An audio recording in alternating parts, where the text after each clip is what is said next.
Hello, having a few technical difficulties. Sorry. Ah, nothing can be quite normal, right? Everything's got to be just a little funny here on the Woo ship. The Woo ship has a mind of its own, goes where it wants to go sometimes. And I just try and make sure we don't crash anywhere. I'm just trying to make sure we don't crash and burn. Hello, Leo. Hello, Linda. The L's win. The L's get here first. Yay. um, I'm so glad to see it coming to be spring. I don't know about you, but it's just about time. I know it isn't for all of the people who are going to be watching this. Some of us live in the southern latitudes.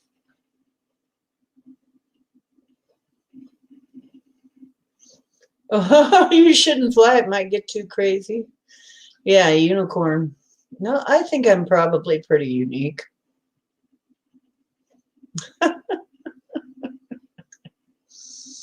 So basically, uh-oh,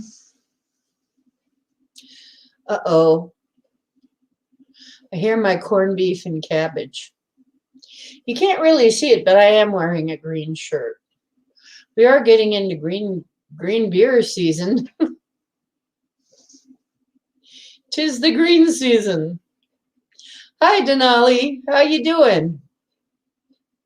Hey, Jake. It's good to see you. I needed some rest after I had a lot to do today. I just needed some rest. I'm sorry. I thought, we need a late night once in a while anyway, so the late night people can make it in. So, yeah, it happens to be tonight. While you all are saying your hellos and all of that, I hear my corned beef and cabbage. I better go take care of it to make sure I don't burn it, because it ain't much worse than burned cabbage. I'll be right back. Hey, Pam, I am. Hi. I'll be back. I'll be right back.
Okay, here I am again. Feeling a little horny. I mean, just, like this. Spring is that kind of season, Okay, so the spring, things spring up. It's the animals are uh, busy making more animals.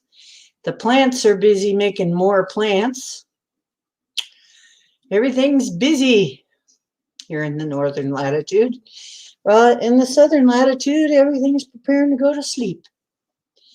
But that's the way it is. Half of us get it one way and half of us get it the other way. It's kind of interesting. And now that we can connect with those people on the other side of the world, if you see it, on the flip side where they have to wear Velcro to stick to the bottom of the flat, they have to stick to the bottom or fall off. I'm kidding. I'm just kidding. Yeah, it's a great time to plant seeds. And planting a garden in a magical way can really be a wonderful experience. And I wish I had a garden to plant. I wish I had a patch to call my own. It's one of the things I miss the most about apartment living is I don't really have a patch of ground that I am really allowed to plant. And it's sad, but I'm going to be planting some indoor stuff. And, oh, yep, birds and bees. The birds and the bees in the cigarette trees in the big rock candy mountain. It's a very old song my mother used to play. Yep, seeds of change. And honestly, the winds of change. Yes, scorpions. And I thought Denali would probably love this subject. Now, see, window plants. I'm going to have to make do with window plants, but still, I'm looking forward. Sometime this week, it may be warm enough for me to go out into the woods. And that will be nice. The snow is gone. It's still freezing cold at night, though, really freezing cold. The daytime's not so bad now. It's getting livable again. We're not really in a time when it's exactly shirt sleeves yet, but you can put on a jacket and be out there a little while before you freeze. Or me anyway. I know some people don't freeze in this kind of weather, but if nothing else, you've got your indoor plants that you can plant, and there's a heck of a lot of things that you can plant indoors that are happy to be indoors in a nice sunny window. And yes, it looks like my beautiful red shamrocks are beginning to revive a bit, which is great because I went to the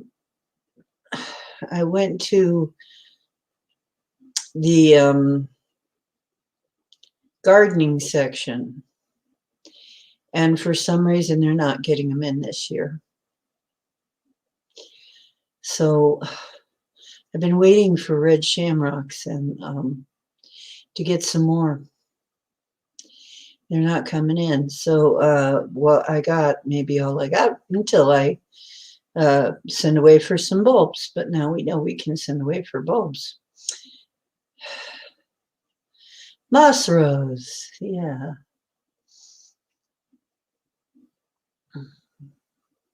Oh, cool. Tank top and jeans. I'm waiting for that.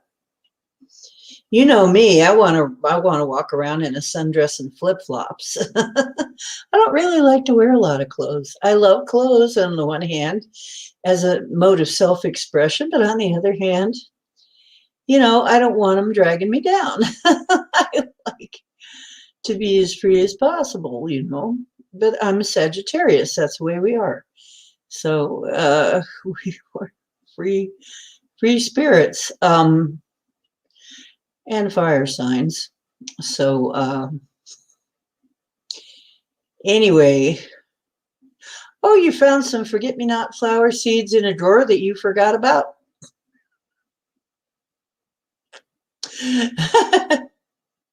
Gonna plant them at the beach. Oh, cool. Guy will love them. Yeah. Yeah, shamrocks are beautiful, especially I love red ones. The red ones are just gorgeous.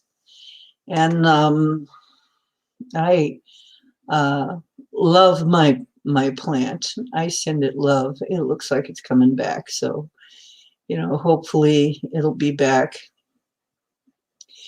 And the thing about a magical garden I just wanted to tell you, I think I've mentioned it a little bit, but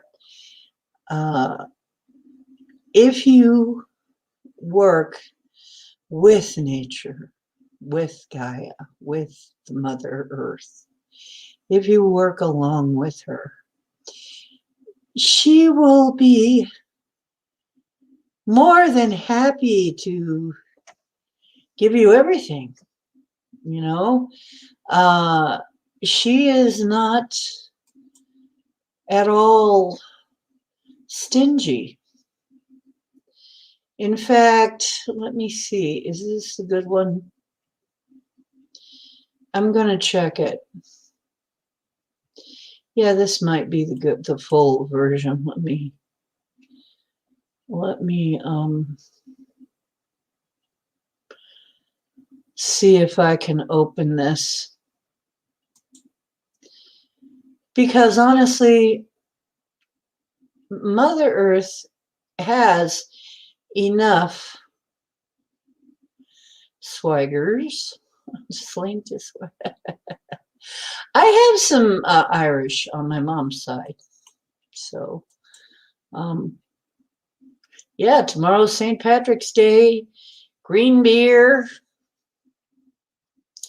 If you work along with Gaia instead of against. I mean, see, I think one of the problems this society has is we have this idea of conquering nature.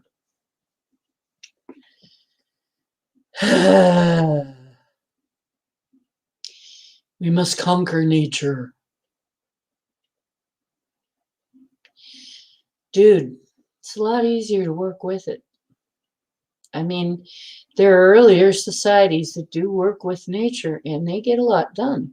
They got a lot done. If you work with the way things naturally happen on the earth with the systems that are already here and working and functional, you'll get a lot more done rather than trying to work the opposite. Just saying. And in magic, this is an important concept. Going with the flow of the energy and not trying to swim against the tide. Makes sense, right? This is supposed to be the wise. Remember, this is the craft of the wise, right?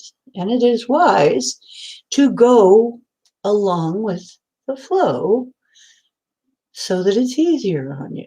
Well, right now is a great time to not only plant your plants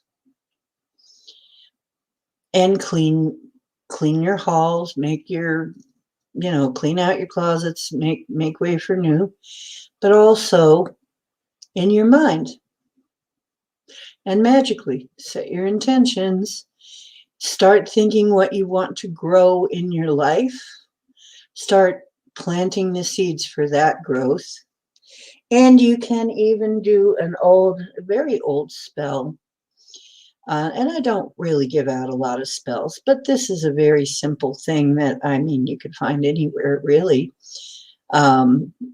you plant your seeds with intention. And as the seeds grow, so does your intention come to fruition through the year. And this is something that people do, and then you nurture the seeds like you nurture your creation that you're trying to grow. Now, the interesting thing is, a magical garden, if you have the ability to have one, and you pay attention to when you're planting things, generally, although this can vary, you want to plant, you want to look at what sign the moon is in.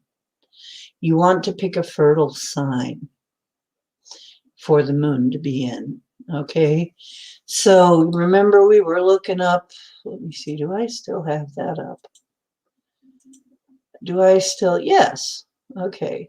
So basically you want to plant in a sign that is a fertile sign. Right now the moon is in Libra, it's about to go into Scorpio. So not a bad time. So, well, wish them happy anniversary posthumously. They'll hear you. Guinness and Jameson.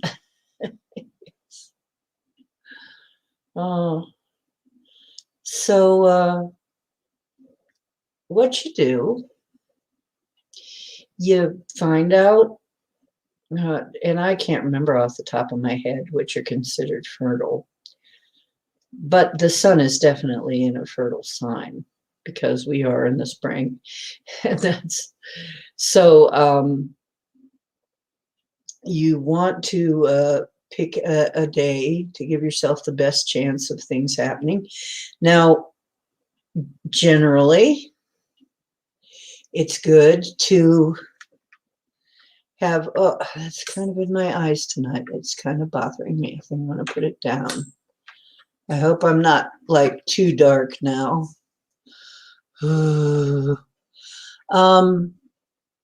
Generally, if you want to plant something that's primarily under the ground, like a root crop of some sort, you want to do it on the waning side of the moon. So you'd want to wait till the full moon, do it after the full moon, heading towards the new moon. If you want to plant something above ground, you do it the other way. You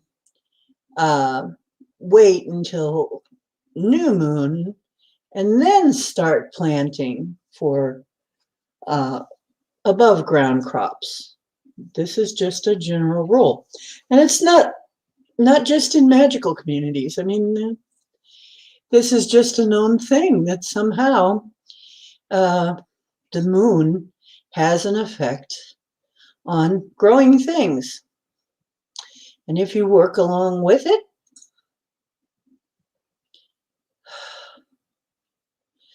oh, thank you, Linda. And if you work along with it, you're just going to have better results. That's all there is to it. Anytime you work along with the earth, you're going to get better results. Does that surprise anybody? If it does, you need to start doing some research. It's true. It's absolutely true. You can look into the horoscope. They've got horticultural horoscopes even. And they have almanacs that you can look in. You can look in, as a matter of fact, I'd say if you have a person who's in a very fertile sign, you might want to have them help you plant your crop.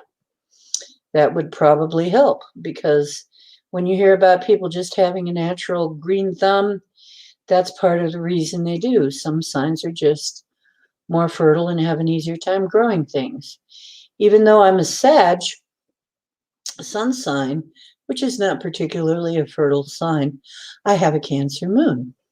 So My Cancer moon in a Cancer moon time will help me grow my plants. So basically, you look at things like that.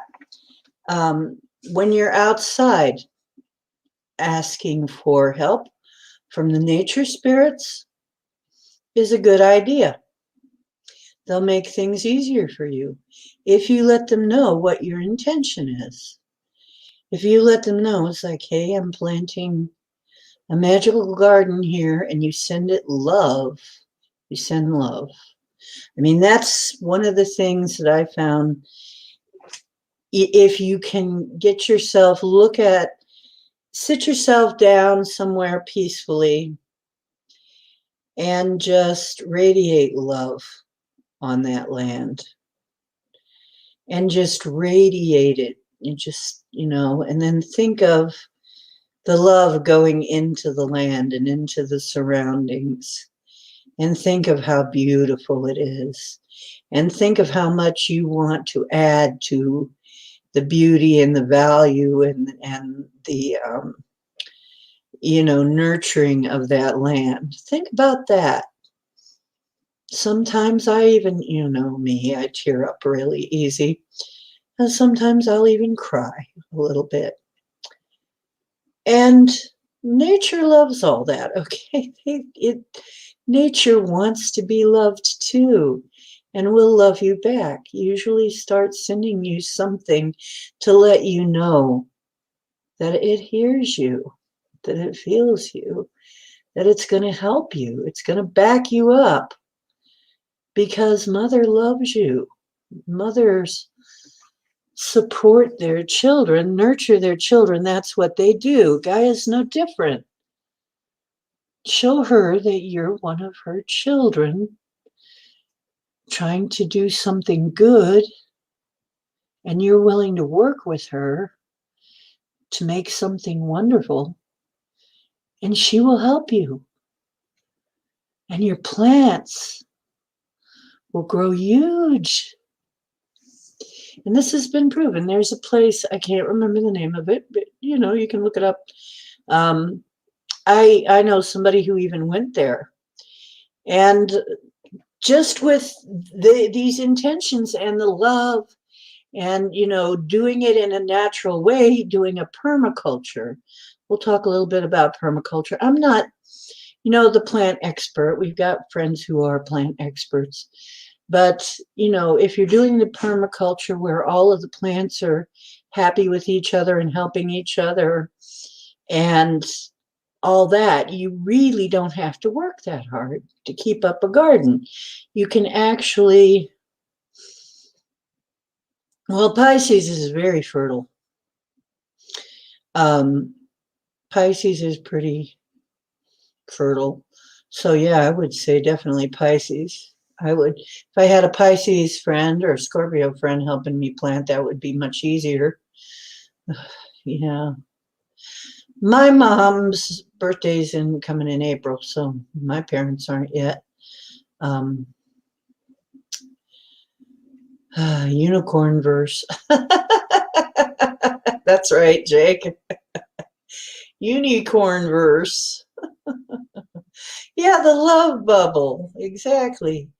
If you have a love vibe going out into what you're planting, and you are planting plants, when I say companion planting, there are certain plants that help each other grow.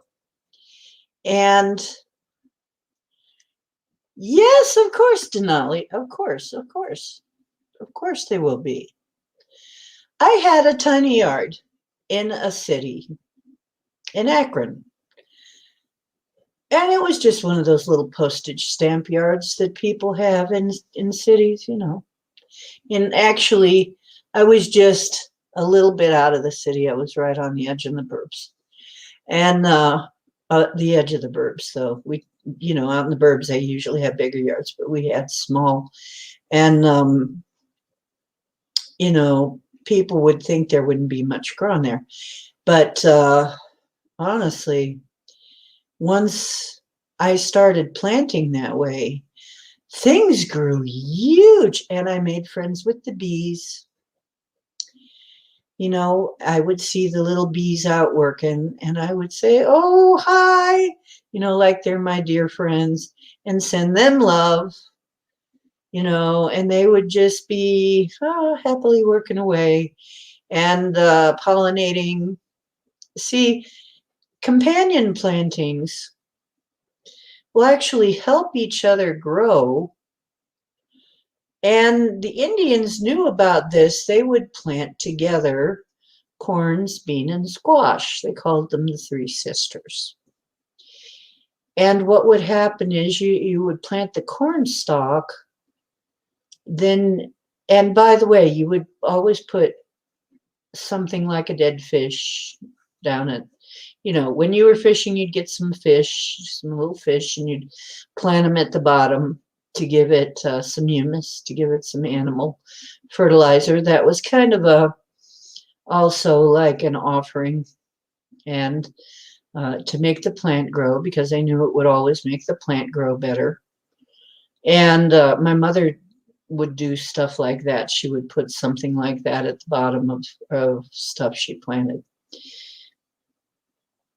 So, you do that, then you plant beans, because the corn stalk gives the beans something to grow up, the beanstalk something to grow up on. And so that makes it easy for you to pick your beans, which, by the way, beans and corn, we had that a lot. Beans and corn are excellent. You have Southern beans and corn. Usually there was bacon or ham or something involved with that, and it was so good.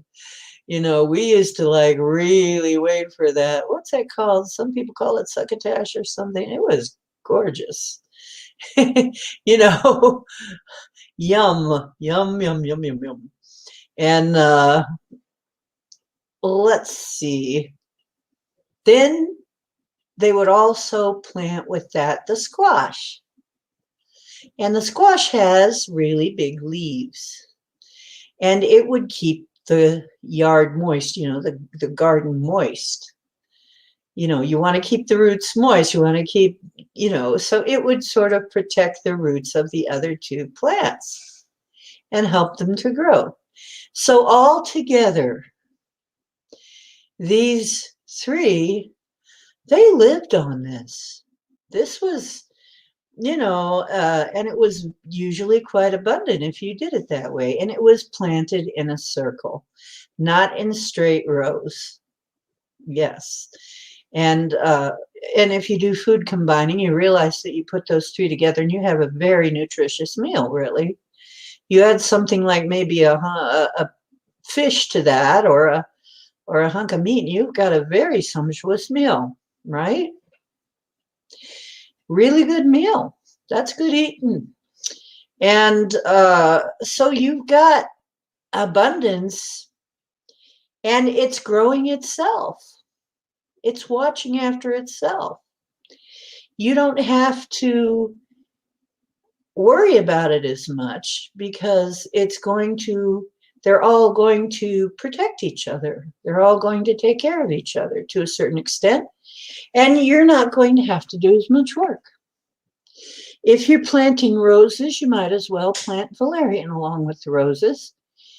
The valerian will help the roses grow. And believe me, this really works, because I tried that. And oh my goodness.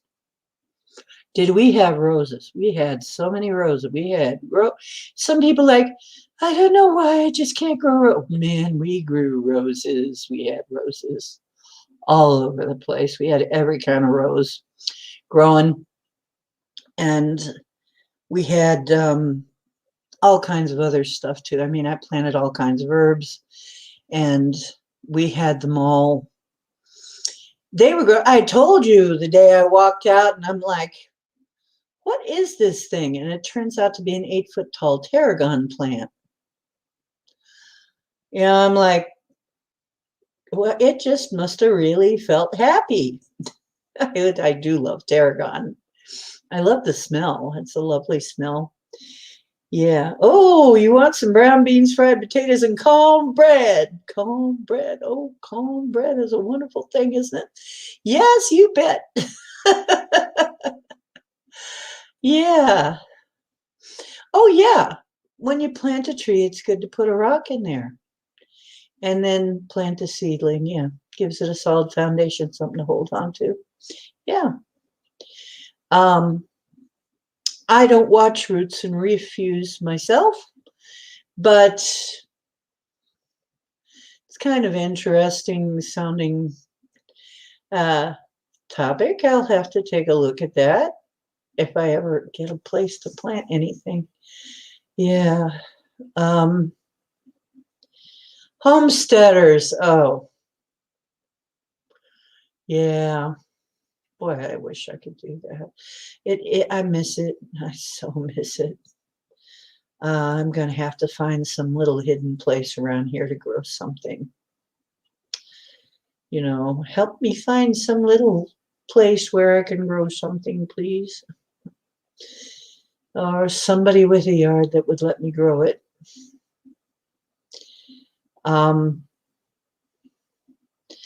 pretty much for almost everything, there is a companion plant that will help it grow, that they will help each other grow.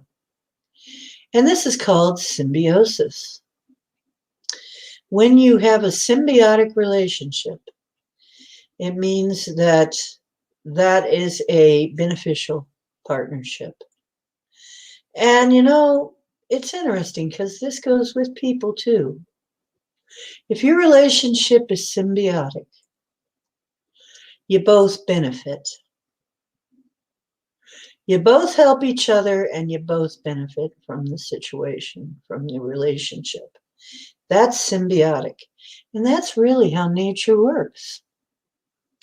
Symbiosis is the basis for a really happy garden. The other thing is not to be too overly anxious to clean up things like leaves and grass and so on that some people consider refuse. Some people consider waste. It's not wasteful. Think about it. In the fall, the leaves fall. Why do the leaves fall?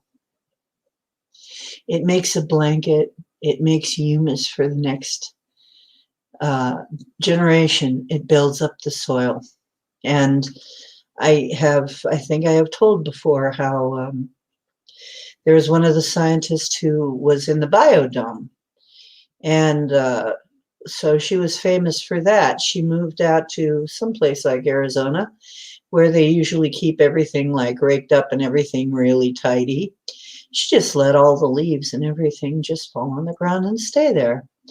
And she made her spot green and didn't have to use nearly as much water because the plants themselves will help each other hold water. They'll help each other grow. That's the way it works.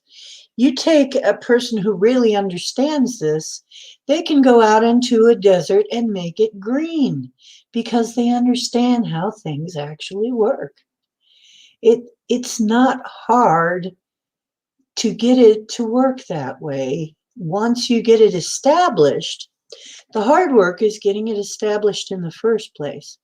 But if you can get a good permaculture going, good, not Parma, boom, boom, boom, boom, boom, boom, you know, not Parma like we have here in Ohio, but permaculture, not Parmesan cheese culture. That's different. Tarragon is good to lose weight. Oh, yeah, and good for blood sugar. Yeah, a lot of plants are very therapeutic. Mm-hmm. A reincarnation on Justin Rhodes. His father passed and came back as his son, and you got to watch it. Oh, cool. Well, that can happen. Totally. Um, that's really cool. That's cool.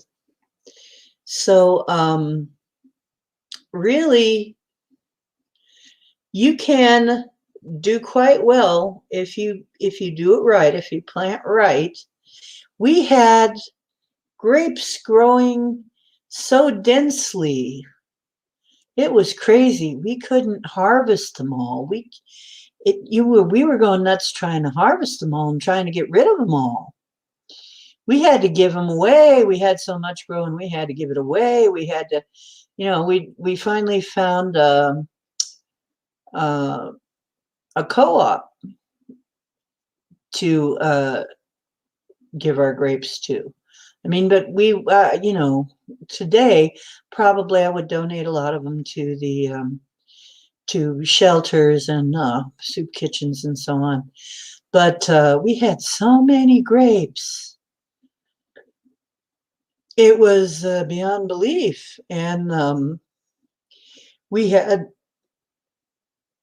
just tons of stuff. I mean, and we didn't have things like potatoes because that took too much work for me. I couldn't quite handle potatoes. I was already having some problems by that time. There's also another thing I wanted to mention. It's called, I'm trying to think of what they call it. Basically, what it is based on is you are always adding to the soil constantly, and you're leaving it on there. And it was her name Ruth Stout? Wrote a book about it. And yes, continuous mulch method. I tried that. Now Ruth, she developed this because she was getting older and it was getting harder for her to keep up a traditional garden. So she came up with all kinds of tips and tricks. And I really recommend you look into her work. I believe it was Ruth Stout. But look up continuous mulch method or continual mulch. She got the idea that if she kept everything mulched, she found out she didn't have to work so hard keeping the insects away. She didn't have to work so hard keeping things watered. She didn't have to work so hard keeping things weeded. She just didn't have to work so hard. She even found out that if she took a bundle of papers, newspapers, most people throw away, that you bundle them up real nice, you lay them on a patch of ground that you're going to plant on, and you just leave them there for a while and let it kill all the grass underneath there. The grass will die. The ground will be moist. When you pull it up, the ground will be moist. The grass will be gone. You will be able to pretty easy till that soil, and there won't be weeds under there. There will be like little night crawlers and stuff under there. And she found that that was just the easy way to go. So she would take bundles of newspaper, and she said it looked funny, but she would take bundles of newspaper and lay it in between the plants where she didn't want weeds to be. And that would keep the weeds out and keep everything moist. So that's how she grew a whole bunch of stuff very easily. And then she, of course, never would throw away things like the leaves and so on. That was never what she did. She would always spread it over the lawn to make the humus for the soil, to have another layer of soil. Because anybody who knows anything knows that just makes your soil better and better and better. Because that's the way nature works, okay? So that is working with what is already there. That's going with the flow. That's working with nature. That's doing it the easy way. Doing it the hard way is the way that most people do it. Then also you don't have to use as much plant food type stuff. You don't have to use a weed killer. You don't have to use, not only that, but you use natural stuff to deal with weed. You don't want, okay, I love dandelions. I love them. But if you don't want to get rid of all the dandelions in your yard, okay, I'll tell you what'll get rid of them. Baking soda, cheap. Spread baking soda. Dandelions don't like it that alkaline. And dandelions will go away. You won't have any dandelion. You don't need any poison. You don't need Roundup. You don't need any of that crap. You don't need that crap. There's so many things like that. But we know people who are perfectly happy to tell us all about it. I know that. But really, when you think of it, it could be a lot easier than a lot of people make it. Let's see, when I have flower plants and plants come back. Yeah, let the dead leaves stay. It protects the young plants until they come back up.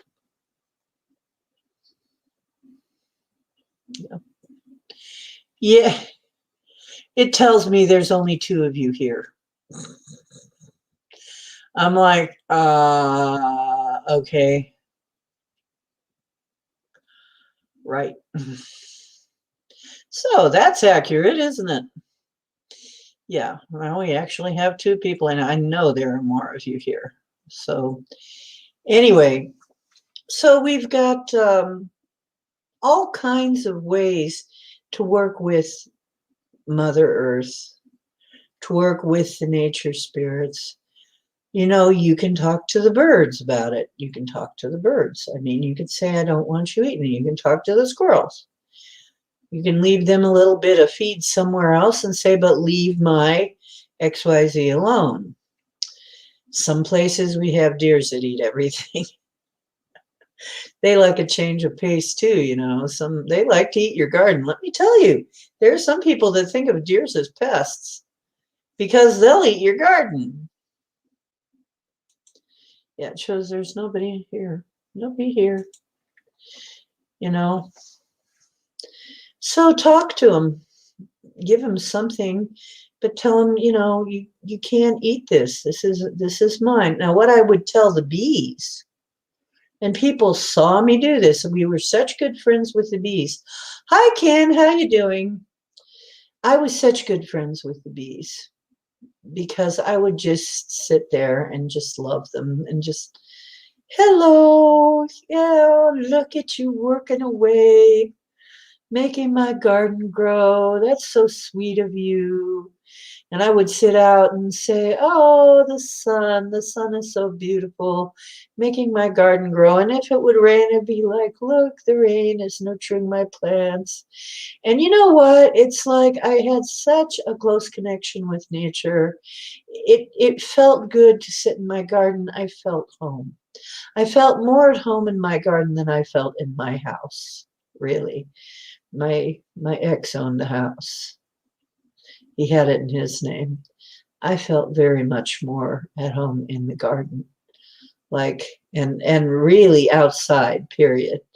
In the park or wherever, that was just more my home than my house was, which is why I think really I'm meant to live somewhere where I can have some land that I can be on. Which means I'm not destined to be here forever at this place, probably. But really, in the summer, actually in the spring, I would go out and pick spring tea. And I would pick a little bit of everything to go in the tea. And I would give thanks. And of course, if you're Native American, you'd leave a little bit of tobacco, or you would leave some other little thing as a gift, you know, as gift. And not only would everything grow wonderfully, but it would taste amazing. And people would wonder at it. They would be like, how You know, and I would make what I called spring tea. And I would take it to whatever gathering I went to, and people would go, "This is awesome. What is in here?" And I said, "Just about everything."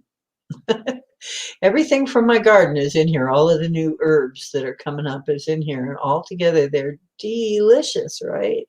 And they smell wonderful. You'd be stirring it and you'd be going, ah. People would just get this look on their face like, Nirvana. I'm in Nirvana. It smells so wonderful I could float right out the door and up into the sky, right? I didn't tell him I put some valerian in there. I'm just kidding.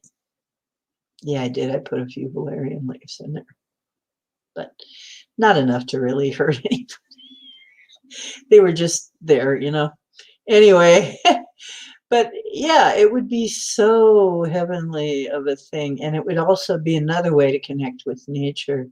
You're taking all of those essences into your body and loving it and appreciating it and connecting with the plant. And then the plant grows even better. And also, if you harvest with nature in a magical way, you reap more benefits and the food tastes better and smells better. This is my experience. You will have a better garden, you will have better food, you will have better nutrition, if you do it that way. And I think that's what's wrong with a lot of our food. We're not getting our nutrition because we don't do it that way anymore. We aren't aware. We're factory farming is killing it for us. It's killing us. Made you so hungry.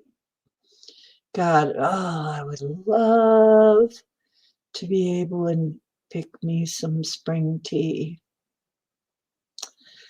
I would love to smell that wonderful smell again. It was such wonderful aromatherapy. The whole house would smell like herbs and wonderful green growing things and, lavender and thyme and just everything, rose petals and, everything. It was just so wonderful. People loved it.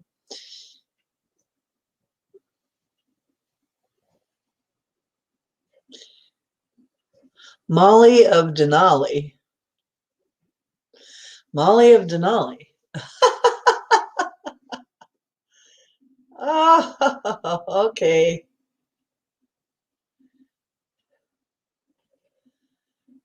Starting a veggie patch. That's great. 10 acres of land.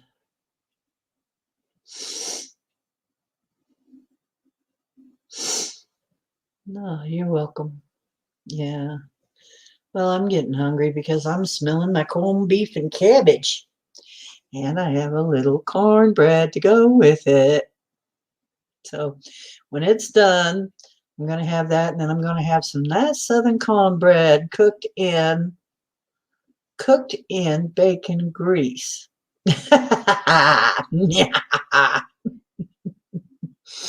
If you ain't had cornbread with bacon grease, you need to try it. Molly of Denali. Hi, Richard. Oh, it is going to be just wonderful. Oh, yeah, I'll probably put something about it on Frugal B1 TCH. I managed to score corned beef for $1.99 a pound brisket because I was getting the point cut instead of the other kind. And they were having trouble selling the point cut. You can make it out of point cut. You can make pretty good out of point cut. There's no reason why you can't. So, it's just as good. It's just in a slightly different shape. So, yeah, my garden was one of my pride and joys. And when I had to, but the city didn't like the way we were doing it. Our neighbors got upset with it, and they didn't like the way it was going because it was just too wild for them. And that's the problem, is people will ruin it for you because, you know, they get in their mind that they want a certain thing. You know, they want it to look a certain way. And it has nothing to do. You know what? I want to ask you, shouldn't we say something about this? Shouldn't we say something about now with them talking about not having enough water here and there and whatever, and the water being polluted, whatever, and we got to conserve water? Shouldn't we say something about this? Shouldn't we say something about then why y'all just planting a bunch of stupid ass, and I mean, to me, it is stupid ass, okay? I don't mind you decorating your place, but when it's just a freaking ornamental, do you need it? Why are you wasting water on freaking ornamentals, ripping out the plants that are actually worth something? Now, I'm not saying that ornamentals are not worth anything. They can be very beautiful. But to pull out food, to put in ornamentals and then whine about not having enough water for your worthless to anybody, nobody eats it, or ornamentals, is stupid. You're just stupid, okay? You're stupid. It's stupid. It's wasteful. It's ridiculous. And then to hear people whine, we don't have enough land. We don't have enough land. We're overcrowded. We don't have enough land. Bullshit. Oh man, this should be on this. This should be on Frugal's. Frugal's going to do a rant on that, okay? You wait. Frugal's going to do a rant. Oh yeah, jalapenos in the cornbread. I can't have jalapenos, so it just bums me out when I see jalapenos in the cornbread. I can't have them. They bother me too much, but I know people say it's really good. Yeah. Bacon is really good in cornbread. There's a couple other things too people put in it that's just the bomb. And but for me, I remember the bacon grease. I remember the bacon grease and the bacon. That was always, oh, yum, yum, yum, yum, right? So, and with fresh butter, real butter, not fake spread, not this fake ass. We have become so fake ass. I'm about to do a rant. I'm going to hold back. I'm going to let Frugal do the ranting. Frugal will do a rant. I think I'll let her do a rant. She'll be my rant channel. I may find a special hat for Frugal so she can bitch about stuff.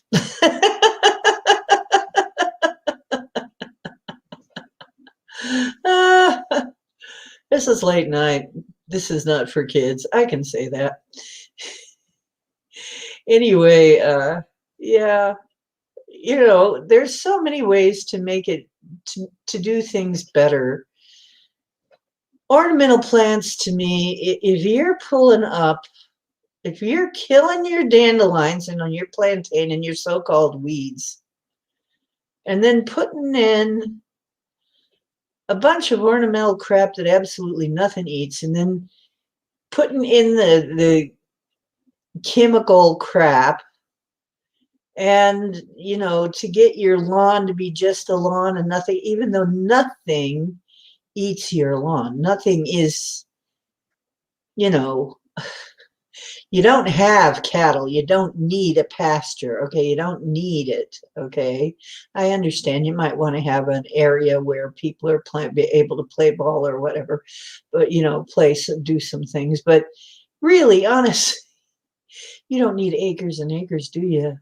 You know, it's crazy. To me, it's crazy that people kill food in a form of, killing so-called weeds that most of them are actually herbs.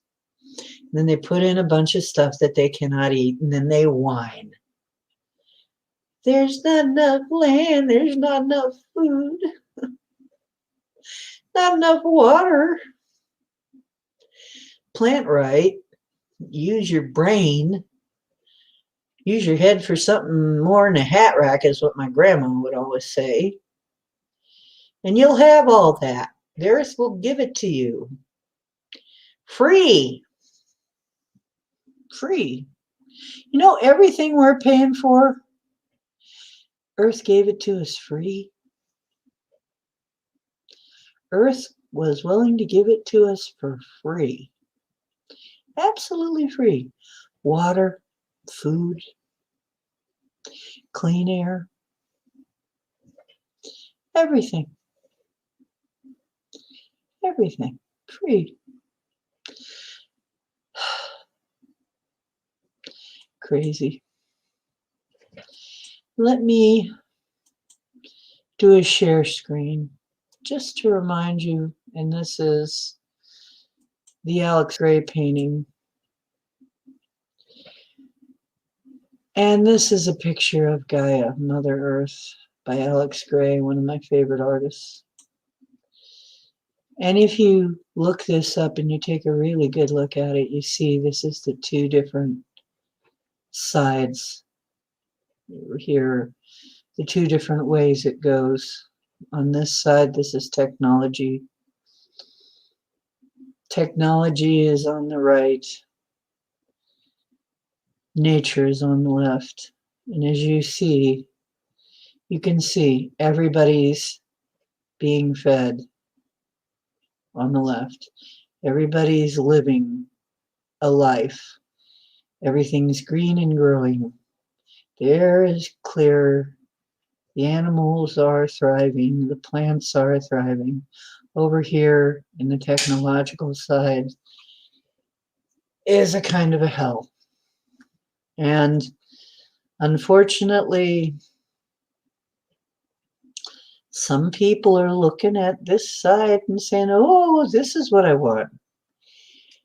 Dude, it's unsustainable. A koi pond? Yeah, you can have a koi pond. Koi pond is another great thing to have. Yeah, you could have.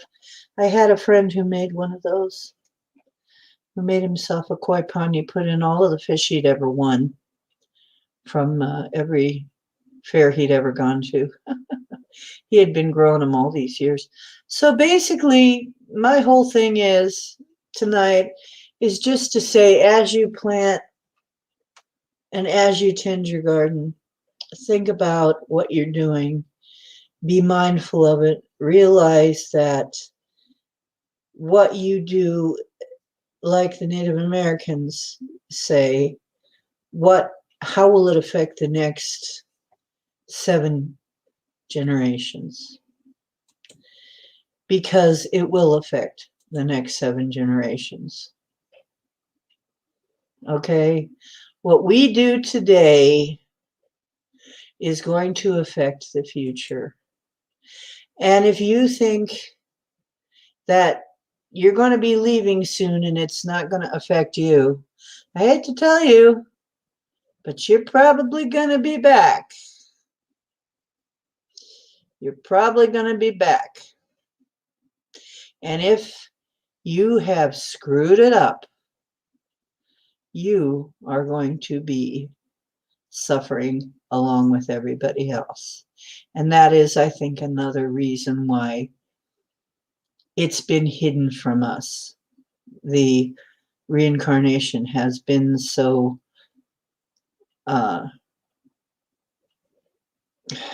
hidden, demonized. Just, you need to know it's not just you. Not only is it going to be your children, your children's children, but it's going to be you again sooner or later. I wonder how different people would act if they knew that they were going to have to come back and live with their decisions. If everybody knew, wow, if I do this, I'm eventually going to have to come back and deal with the world that this is going to make. How would people behave then? Maybe quite a bit different.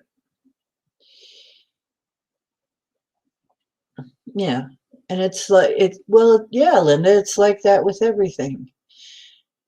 Basically, everything that we had free, that was given freely to us. I mean, in a temperate zone, everything was given free. You had your food, you had your water, you could even find a nice place to shelter. You know, you were given everything you really needed to live. You were given shade, you know, and it's like we had to, people came along and said, it's like the Tesla free energy. If you can't charge people for it, then you can't have it. Okay, you can have water, but it won't be good water unless you pay for it. It'll be all fluoridated and poisoned unless you pay for it. You want to pay for water, pure water? There was a time when we would have said, pay for water? Are you nuts? Water's free. You know, you can go out and get it from the spring. You can go out and get it from the well. You can, water was free at one time. But later on, water was still cheap here in this, especially in the wetland here. Then they started poisoning it, and now you have to find ways to take the poisons out of it or buy it in a plastic bottle that is going to have plasticizers leach out and give you other problems.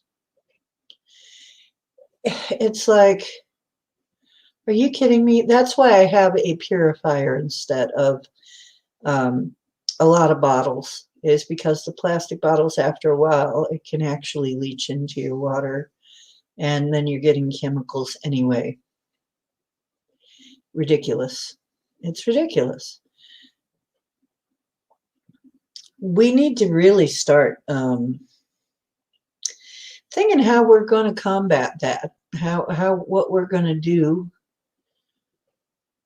I think it's going to have to be a grassroots thing, and I think it's already started, of course. There are already back to the earth type people, and we even know a channel like that, right? We know some channels like that. It's going to have to be people demanding better. We're going to have to just demand better. We don't want to destroy everything anymore. We want to work with it. Actually, constantly beam that out as we go out into nature, is show me the ways that I can work with you. Show me the ways that I can work with you. As you're sitting in your garden, how can I work with you? I had such a close connection with the bees that when they started, they wanted to start to build under our siding. And my husband freaked out because he's allergic to bees. They get in the house, I won't be able to live, blah, Wanted to call an exterminator. I said, please give me a chance to talk to him. He just looks at me, but he knew what I could do. He'd seen me do things. He said, okay, you got 3 days. I said, okay. By the 3rd day, they were gone. Why? I sat down and had a talk with them. I told him what my husband was planning. And I said, this is what people do if you try to build like this. They don't like it. They get scared. And they try to eradicate you and poison you if you don't move. And I gave them the back shed that we never used. I said, if you all go into that back shed there, nobody will bother you. And you can just live there as long as you want, long as we own this land, you can build right there, and it's not going to be a problem for anybody, and we'll just leave you be. And guess what? They did exactly that. They heard me. They heard me. They would, because when you work with them, guess what? They'll work with you.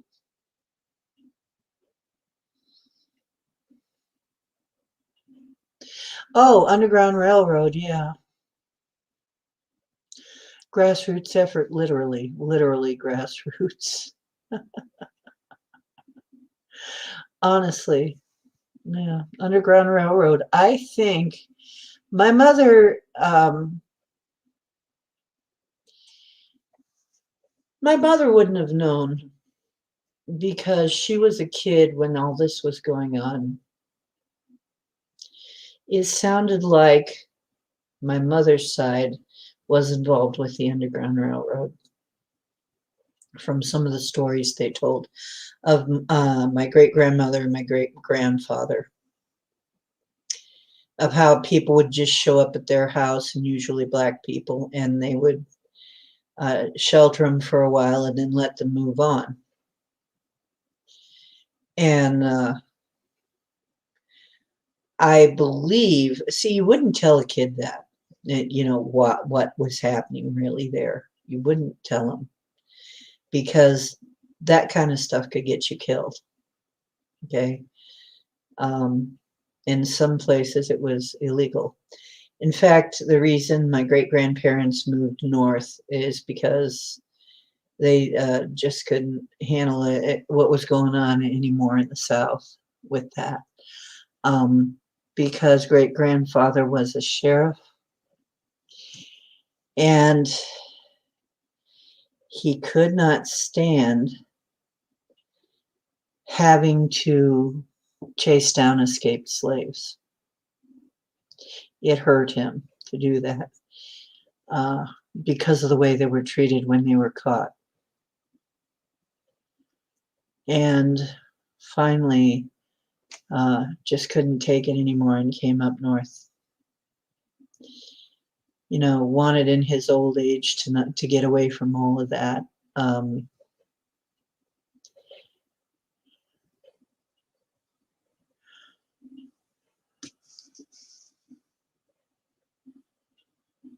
Yeah, when the shit hits the fan, I'm sorry. When the shit hits the fan, you better have some idea how to take care of yourself. That's what I said. Need our little Earthship community. It doesn't have to be that far away from the cities, but honestly, as time goes on, you will not want to live in a city. You will really not want to. At first, it might look kind of nice with all of the new stuff, but it looks like as time wears on, it will get worse and worse and worse and become like you see over there on the right side of the picture. Because that's what happens when you deny nature. And you meter everything, and you make people pay for everything. That's what happens. And honestly, we will probably live to see a lot of that. And yet, we will also live to see a lot of people going back to what's going on the right side there. We'll see a lot of that too. Yeah. I learned a lot. I learned a lot from, I don't know if anybody has heard of it, if you've heard of it or not, Society for Creative Anachronisms. They keep a lot of this information. Recreation societies keep a lot of this information alive, the older ways to do things, and it's very necessary that it be that way. Thank God there are people who are keeping the old ways alive, are that information intact, because I think we're going to need it. And people would say, why do you need that? You can go out and buy a dress. You can go out and buy yarn. You can go out and buy, I know how to weave, spin, you know, I know everything from the seed to the fabric to the making of the clothing, etc., to the caring for the clothing. I learned all that. So I know how to card. I know how to sew. I know how to weave. I know how to knit and crochet. I know how to do those arts that would be necessary to keep us in stitches, basically. And people think maybe there's something kind of useless about that. It's just an art, and yes, it is art, but it is also maybe someday survival. And knowing how to grow things and knowing how to do things, how to ferment things. We will probably talk about fermentation. That's another thing. We'll probably talk a little bit about, I'll show you an easy fermentation method. I want to sell my house and get more land. Well, good for you, Richard. I would too. Muscle to help you, yeah. Well, you know what they say, country boy can survive, well, so can anybody who is in tune with the earth. If you can get yourself in tune with the earth, yes, you can make it. Oh, you got a nice Elna. Oh, I'm so jealous. I still have my little $40 one. It's so tiny, it almost looks like a toy sewing machine, but it works really well. Oh, I miss my all-metal sewing machine. I had a beautiful all-metal sewing machine. It was great. I really wheeled and dealed to get that one, and that's one of the ones that I lost along the way. I no longer have that one. All metal, which means that unlike the plastic ones, things don't wear out the same. Yeah, sewing machine, very nice thing to have, especially since this one is battery. Oh, I hear my corned beef again. It needs more water, I think. Talk amongst yourselves. I'll be back.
Oh, yeah, I caught it. It was bubbling away. I had it up just a little too high. That's another thing. There are people who don't even know how to cook anymore. Come on. You can't even cook for yourself? That's crazy. Oh, Richard, do I have things I would love to see you build. There are some wonderful things I would love to see you build. In fact, Richard, have you looked at some of the stuff? I would love somebody to build us some free energy stuff. If you build a tower high enough, you can harvest free energy. You just can't let anybody know you're doing it. Just can't let people know. Let them think it's art. See, that's the thing. I never learned enough of that kind of thing, of how to build things. I would have liked to, but I was a girl. They didn't teach that to girls. I tried to learn some of it myself, but people kept taking my tools away. You don't need tools, you're a girl. So I was always like packing off with the needle nose pliers to make my jewelry. And it's like, where are my pliers? Oh, I'm in trouble again.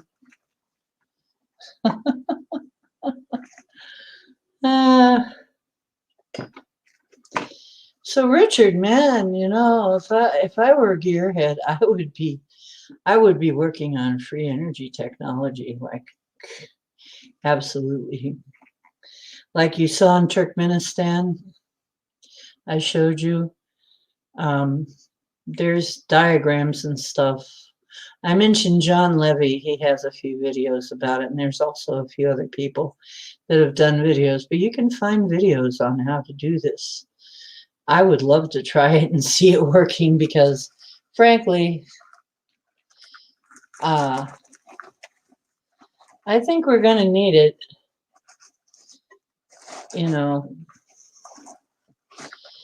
The grid is going to get flaky at some point, and we're going to have to be prepared for that.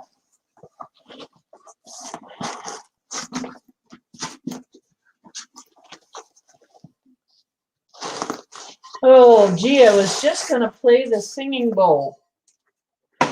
Just taking out my singing bowl. That's okay. I wanted to hit it a couple of times. And then I'm just getting ready to eat too.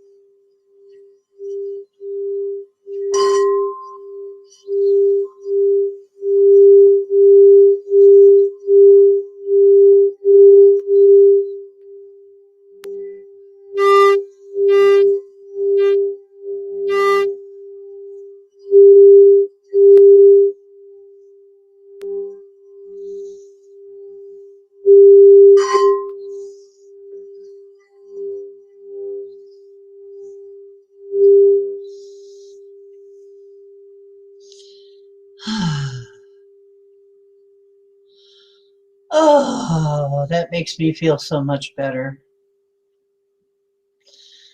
Oh. Okay. I made Linda hungry. Probably other people are getting hungry too. Yeah, NSOR is getting ready to come on, and I'll go and see them too. And I want to thank you for coming tonight.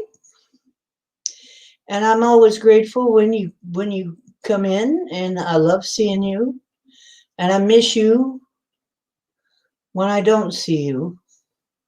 I don't know, where is Etri? Haven't seen Etri. There's a lot of people that aren't here tonight. But then again, this is kind of late. Maybe they thought I wasn't coming on. Tomorrow I'm probably going to be on a lot earlier because it's a Wednesday, and because I'm going to try and go outside and do some stuff while it's still light and you can see what it looks like. So hopefully tomorrow will be a lot earlier. We'll see how I can, how good I am at doing that. And I know I came in pretty late tonight, and I didn't expect to be on very long, but I gotta tell you, my energy is coming back. I'm really glad about that. I'm not yawning. I'm not sitting here yawning.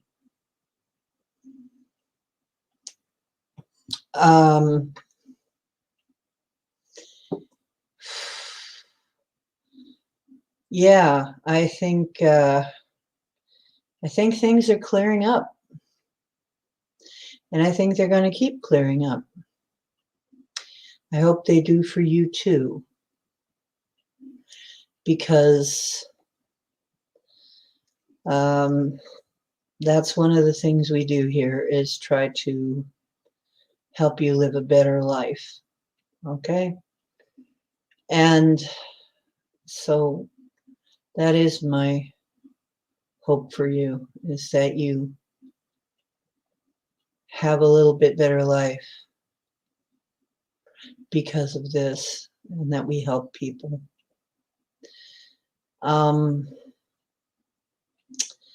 I'm going to be talking pretty soon about expansion. I'm going to be talking about our spring, our vernal equinox celebration. I think I'm going to have to make that.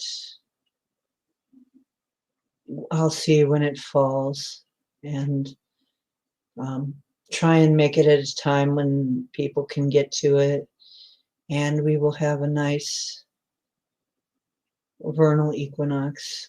Well, I'll call it that. That's a generic way to call it. It is actually a pagan holiday. But of course, and it is a very special time.